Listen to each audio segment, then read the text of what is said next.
Hi guys, today's video is on trust. Just kidding, that's my lady head. I got her in South Dakota. And I got her in South Dakota, and I got one more.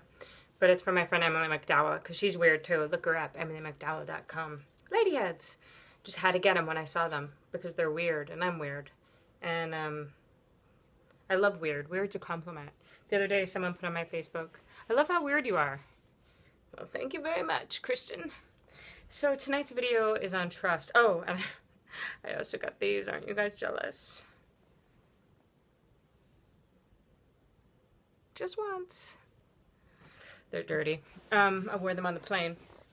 Tonight's video is on trust. Trust your gut. Trust your gut.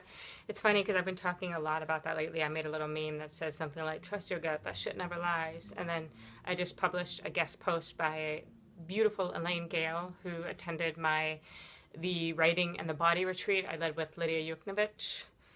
We're doing another one over Labor Day, by the way. If you read that essay, I mean, that was born of the workshop. And it's called Gutted. So talking about your gut, trusting your gut. And sometimes that's hard. Why is it so hard? What do you think? Post your comments below. Why do we not trust ourselves? Why do we doubt it? Why do we get red flags and we ignore them, or we know something and we ignore it? Earlier I said, Jen, don't use this. This is recycled. I keep using the same cup. Don't use it. It's getting soggy. Put it down, picked it up, spilled all over. This close to ruining my computer. It would be the third one that I've ruined like that. Ignore that little voice.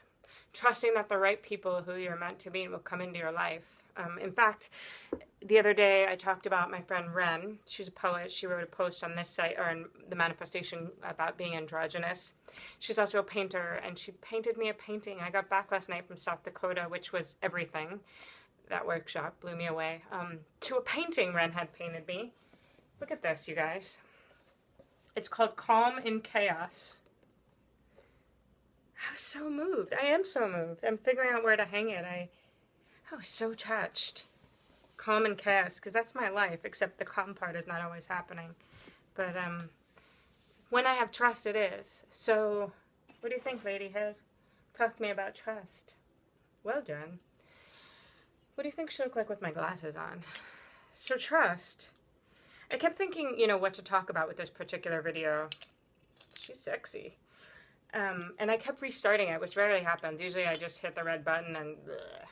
But today I kept doubting myself, right? And I think trust. And I realized one of the areas that I struggle with trust is the work that I'm doing in the world. And I had this big, aha moment recently where, maybe it wasn't recently, maybe it was about a year ago, where I trusted that I was going to be okay, that I was going to be taken care of. I'm not going to say by the universe, I'm not going to throw any of that stuff out there, but really by my own volition and by my friends and my family and the tribe and by my own gut and my knowing, right? Have the knowing banish the doubt. I think Wayne Dyer originally said that. Have the knowing banish the doubt. So what I mean by that is, let's say I booked a retreat in Tuscany a year out, because you have to reserve it and pay, a lot of money to deposit. And have the trust that people will show up. Otherwise, you're out, all those thousands of dollars, and you're doing a retreat and losing money. And this is how I, feed myself and pay my rent. And it's easy if, say, 6 months out, it's not full or barely anyone signed up, to have a panic attack and, pull your hair out and wonder, what am I doing? What am I doing? With whatever it is you're doing, whether you're a writer, you're an artist, you're a yoga teacher, you're leading retreats like I am, you're a painter. Have the trust that you will be taken care of, that it will be okay. Those are my favorite words. It's going to be okay. Because that just, wasn't my experience growing up. Losing my dad and various other things, my experience was chaos. That's why that painting is so moving to me. Calm and chaos. My experience was chaos. It's not going to be okay. And yet it is, because here I am. But I have to battle that feeling that it's not going to be okay. So I really just dropped into a place of trust. Like, okay, so what's the worst that's going to happen if your workshop doesn't sell out? It doesn't sell out. Oh, the world's not going to end. I'm not going to die. No one's going to be hurt. No, it just won't be sold out and you won't make as much money. I mean, when you really start to dig into the fear surrounding the trust, usually, A, it's not going to happen, and B, we've worked ourselves into a tizzy for no reason. you know, just to keep ourselves in chaos, in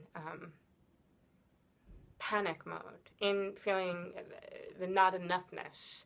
So I would just love to hear your thoughts around this, because I think trust can be really tricky, you know, especially if you've been hurt, especially if something's happened that tells you otherwise, that good things get taken away, things don't last. It's hard. How do you keep having trust? How do you keep having faith? How do you keep showing up?